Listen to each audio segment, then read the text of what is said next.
Welcome to Spirit for Us. Today I'm here at Paradigm Spirits in London, Ontario with Melissa Bernais. Welcome. Thank you. Please tell us a little bit about yourself. Okay, hey, I'm Melissa. I've had a very interesting life.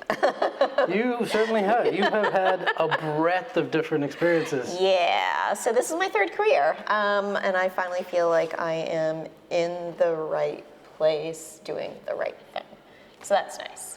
Like you went through like other distilleries. You've done like systems architecture and information and like UX and Yep. all sorts of different things. So Yeah, that's and super worked cool. in music before that, all the cool, just all the cool jobs. But yeah, this one feels like I finally found the thing that you're supposed to be doing. You know, they always say try to find the thing that you feel good doing all the time that makes you want to go into work. This is the kind of job that makes me want to go into work. Awesome. Yeah. So, let's just jump to it. Sure. Why, like the thing that brings us here is like you've just recently released a new whiskey. Yep. So let's just get broadly speaking, what products does Paradigm make? Yeah, so Paradigm Distillery makes a whole spectrum of products. You mentioned our whiskeys, which we really, really take a lot of pride in. Michelle and Irma, the founders of the distillery, are huge brand spirit fan, especially whiskeys, especially bourbons. So we really want to showcase our love of whiskey and really push the envelope at the same time. So we currently have 3 whiskeys in our lineup. The newest was just released a couple of weeks ago called Wheated, and that is a high wheat blend. We also have 2 heritage releases, our 2020, which is a 19-year-old cask strength corn whiskey. It's at 69.7, I want to say. But it is intensely velvety smooth and drinkable. It's a remarkable whiskey. That's 69.7% alcohol by volume. Yep. Oof. Emptied the cask and threw it directly into bottle. I love that. One of my favorite whiskeys is 67 point something percent, but I love that. That's crazy. It's a beautiful whiskey. It's remarkable. And then we have our 2022 release, where I took that 19-year-old corn whiskey and I blended it directly with Oloroso sherry, taking advantage of the 9.09 rule in Canadian whiskey, where you can add anything that's been aged for 2 years at least to your whiskey blend up to 9.99% of the total volume. And proof that down to 45. So it's a bit more approachable for people who aren't used to cask strength whiskeys, but are still looking for something that kind of triggers their imagination when they're drinking, that they want to have a conversation with, kind of. Nice. So those are our whiskeys. We also have a very large lineup of gins. Our flagships, Juliet, which is a contemporary gin. She's very playful, wants to be everybody's friend. And you get notes of cherry and lemon in there. Then we have a traditional, more of a dry style in Old Order, where you get notes of cumin and lavender. Really, really interesting gin. Makes beautiful classic cocktails. And then we have our seasonal lineups, which really let us play and kind of focus on the seasons and what kind of gin is right for that. And then we have our Latitude vodka, because everybody loves a vodka. And ours is 100% corn base. So Nice. it's beautiful and smooth. That's super cool. So bitters. Oh, okay. I mean, like I said, we run the gamut. We Wow. really want to create products that play well together, and you can do a whole lineup and do a flight of tasting kind of thing. So you are, you're the distiller here. Your title one of the is distillers, one yes. of the distillers. Okay, so you are what, head distiller? Is your We work as a partnership. partnership? Yeah. Cool. Yeah. So are you involved in all of those products? That's cool. Absolutely. That's crazy. Yeah. So really following up, which one of your products do you take the most pride in? I'm going to give you an answer that you might not like. We take pride in everything that we do. We don't release products that we don't believe in, and we don't release products that we don't think are going to push the boundaries. So even in our canned cocktails, which are like 5%, easy drinkers, there's still something incredibly special about all of them. We do a whiskey iced tea and a hibiscus lemonade, and we recently released a strawberry ginger mule. And we want to make sure that the things that we put in people's hands are things that they want to continue to drink. I haven't tried the mule or the hibiscus one, Yep. but the whiskey iced tea is like dangerous. It's dangerously good, super awesome, and I know it's very popular. It is, yeah. I think you said dangerously good, and that's what we try for. We want people to really enter into a relationship with the spirits that we produce, and keep coming back for more. So we're not going to release things that we don't believe in. That's awesome. Yeah. So you take pride in all of your products, but what would your favorite product be from one of your competitors? One of my competitors. There is a very, very interesting liqueur that Dillon's in Niagara region has put out. It is their Golden Plum liqueur, and it's amazing. It captures the flavor, when you bite into a ripe plum, right between like the skin and the flesh. Okay. It is like Okay. such a niche flavor, and I don't know what they did, but it is my favorite thing from a competitor. That's super cool. Yeah. So is that the type of thing you would drink at home? Mm-hmm. Okay. Yeah. Nice. If you had one story or one piece of information or one fact to entice people to come and visit, what would it be? Ooh.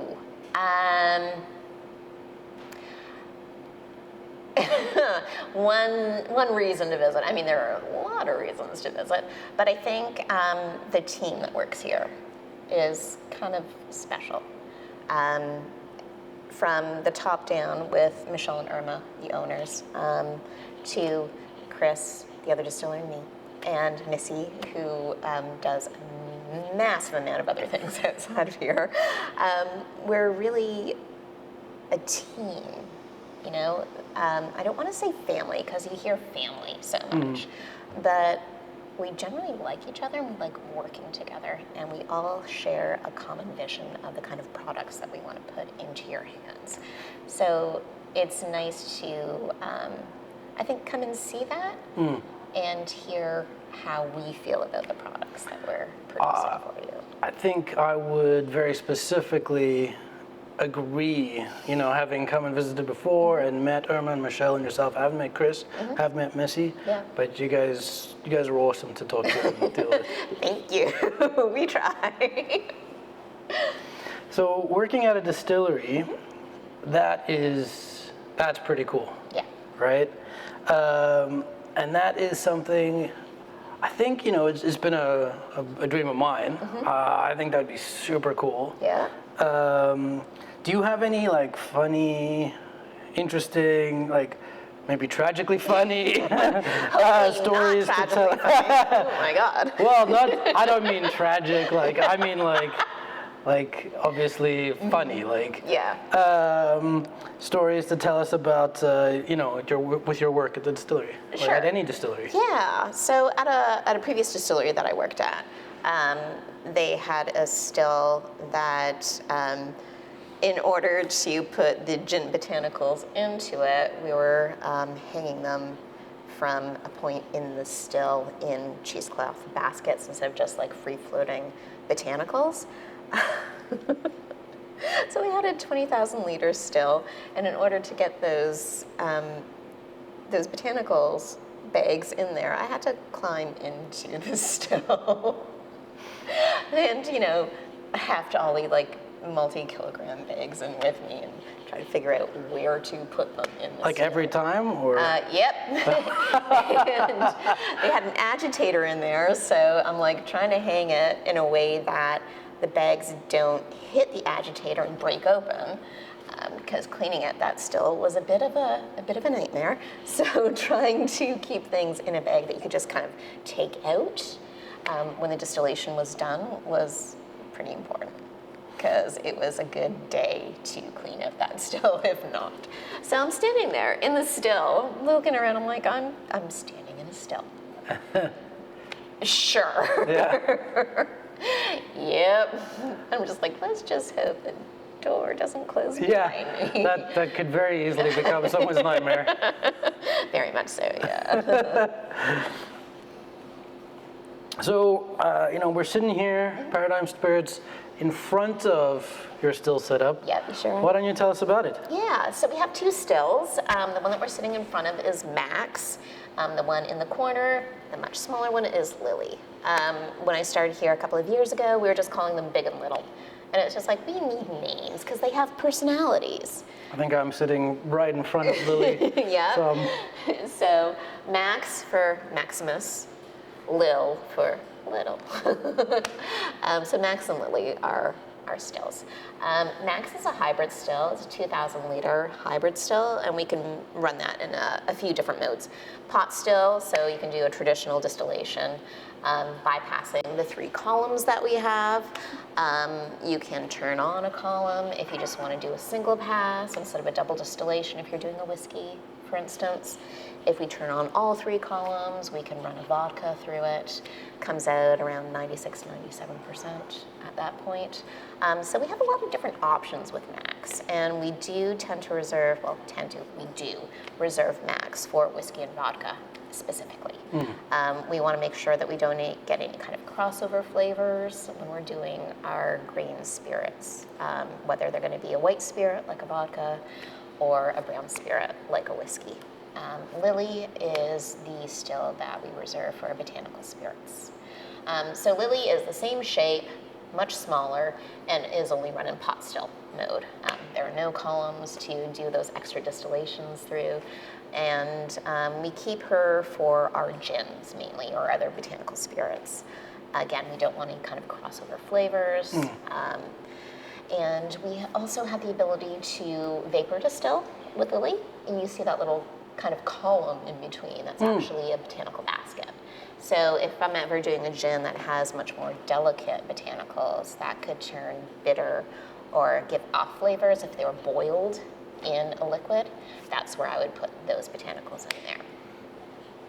And so vapor distill, like I've seen a still setup that is vapor infused between 2 stills. Right. Is that what that means? Not so much, but kind of. So when we turn on the basket, when we're doing a distillation from the still, the vapor would go through the basket and pick up the botanical flavors and scents through that way. So if I'm doing a gin, generally I put all of the botanicals directly into the pot with the alcohol that I'm distilling to make a gin. So I do the same, but I just put some of the other botanicals that need a different treatment, like a vapor distillation in the basket, and that's turn the basket on. That's when it's light, or you're looking for a lighter flavor. Yeah, or they're more delicate, like a floral. Sometimes if you have flower petals, when you boil them, they can become really bitter and astringent. And if you really want to capture the essence of a delicate leaf, a delicate flower, you just kind of vapor distill. So the vapor goes through that botanical, picks up all of the flavors and scents of it into the vapor itself before it condenses at the other end. That's cool. Yeah. Super interesting. So how did Paradigm get its name? So Michelle and Irma and myself, although I didn't meet them until I worked here, used to work in technology. And so one of the things that tech tries to do is push boundaries. And a lot of times you hear the word paradigm shift. And so Michelle took kind of that, and Irma took that ethos of the paradigm shift and really wanted to apply it to spirits. So the products that we put out, we're trying to kind of shift those boundaries, shift the paradigm of what you think, say, Canadian whiskey is, what you think a gin is, what you think a liqueur is. So that's how Paradigm came about. I think that's pretty cool. Yeah. I love naming things. I'm also in tech. I'm a software developer, and I have the most fun naming things. So you sort of touched on this a little bit earlier. Yeah. But why do you do what you do? So I find distilling allows me to kind of fuse together my creative soul with the very structured, like systematic side of me, because it is both an art and a science. And when I was kind of thinking about becoming a distiller, one of the things that I found myself doing was getting really into the home craft cocktail scene. And then going out to really great bars and making friends with mixologists and kind of understanding how they are putting flavors together. And my whole idea was just like, if I'm always trying to chase down a flavor, I can actually make a spirit that captures those flavors. So that's really what started my wheels turning. I ended up with a friend going to a craft cocktail festival in Lunenburg, Nova Scotia. And one of the sessions there was kind of a make your own gin thing. I'm like, oh, people do this for a living. Oh, well, Right, yeah, okay. maybe I can do that for a living. Yeah, and so here I am. And so you found a school and went to school for it, and then you were just like, Absolutely. cool. So, you can take courses at distilleries that will run like 3 to 5 days, and then you're on your own. And for me, being kind of the systematic thinker that I am, I felt like I needed a better foundation before I would feel comfortable saying, hey, I can distill things. You need the details. Yeah, me too. much. Me too. I need to get all in the details before I feel like I understand something. Absolutely. So I went to Niagara College in their artisan distilling course in the second intake to make it through. It was a fun time. That's awesome. Super cool. Yeah. So the Ontario craft market, right? From where I'm sitting, it looks like it's booming. There are now more than 55 distilleries across Ontario. Yep. What are your thoughts on the market, and how do craft distilleries move beyond the craft moniker? Interesting. I don't know if craft distilleries really want to move beyond the craft moniker, because I think it is something that sets our products apart. But at the same time, what I do feel that we need to do, and I think a lot of other distilleries feel the same way, is that we need to work together to really solidify our foothold in this province, in this country, in the world, really, and to get kind of to prove to the Canadian audience, to the world at large, that we take our products seriously. We're not just doing this for fun. That we are creating world-class products that they should pay attention to and that deserve their attention. And I think we're getting there. I really do. You see a lot of craft distilling kind of events or festivals, and there are more and more popping up all the time, which is great.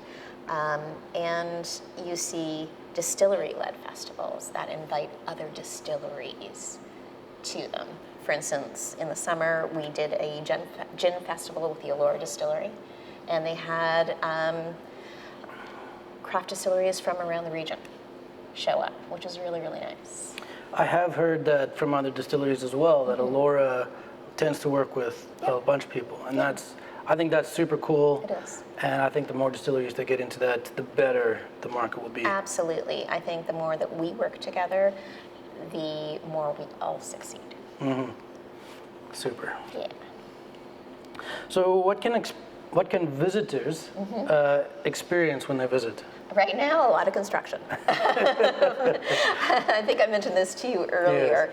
Yes. We have temporarily shut down our front of house, so our restaurant, our cocktail bar, just because we're going through a lot of construction on the piece of property that we are located on.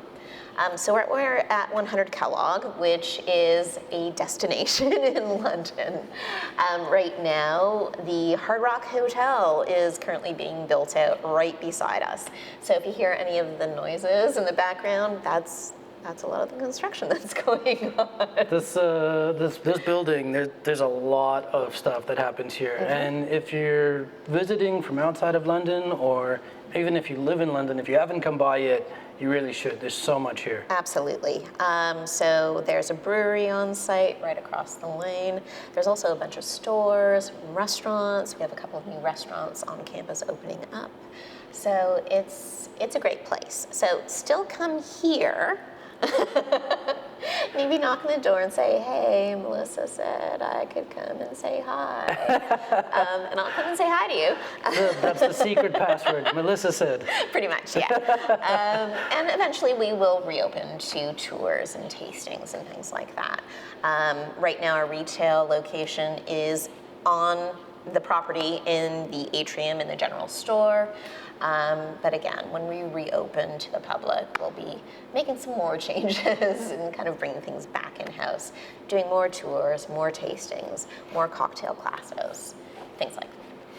I would come and do a cocktail class for sure. Absolutely. I think that's super cool. Yeah, I do believe we are still running those, but they're more on a make an appointment as opposed to coming by and saying, hey, do you guys have a spot open in the cocktail class that you're running today, kind of thing. Is there like a minimum sort of number that you would need to schedule Absolutely something? not. Or No. Oh, okay. I mean, we want to make sure that people come through, have a great experience, taste our spirits, taste what our spirits can do in a cocktail as well. So in order to schedule something like that, they just call you guys from the number on the website? Or go to the website, email us, and we'll make sure that that gets to the right planning person, for sure. That's cool. Yeah. That's cool. Yeah. I know some people that will 100% do that. Well, I'm glad. It's always good to see people having fun and making things with the things that we make here. So we've talked a lot about, the distillery and like your history and what happens here. But one of the common questions when I'm interviewing, because I'm a software developer, so when I'm interviewing myself, take us through a day in the life of a distiller. Yeah, it really depends, and I'm sure you hear that answer a lot, but it does. It depends on what our production schedule has kind of set out for the day, the week, the month, what we need to produce. So we can be doing everything from scaling up botanicals for a gin distillation to loading the still, distilling off.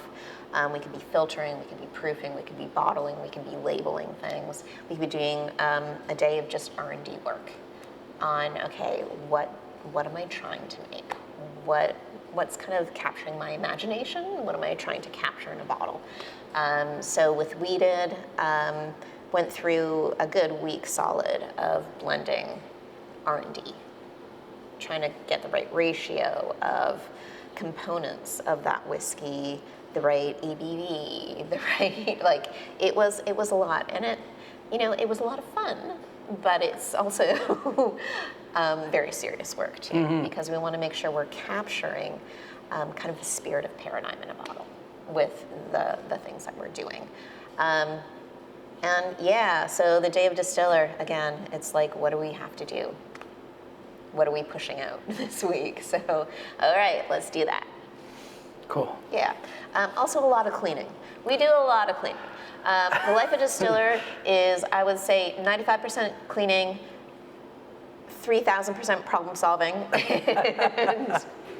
and like 5 million% making great things. So in my other segment, the Distillery is Distilled segment, I used to have a question, what is your least favorite distillery activity? Yeah. But I started to notice that every distillery was saying cleaning. Yes. So that question became less interesting. If there is a day that I don't come home just having been soaked with something, usually water, that is a day that I don't know. Yeah. And 3 words that describe your approach to distilling. 3 words. Focus.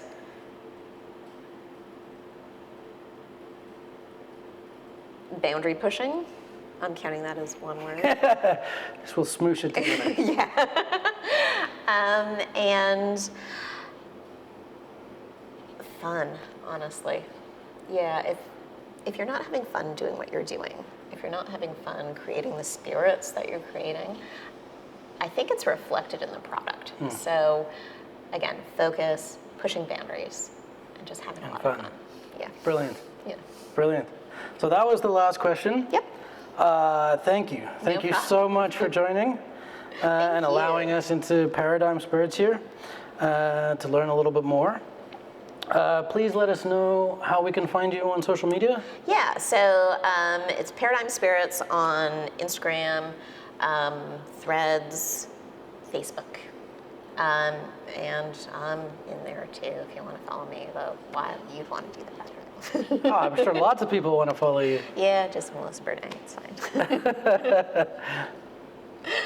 Cool. Thank you very much. Thank you. This has been a lot of fun. And maybe we'll come back and visit sometime in the future. Definitely.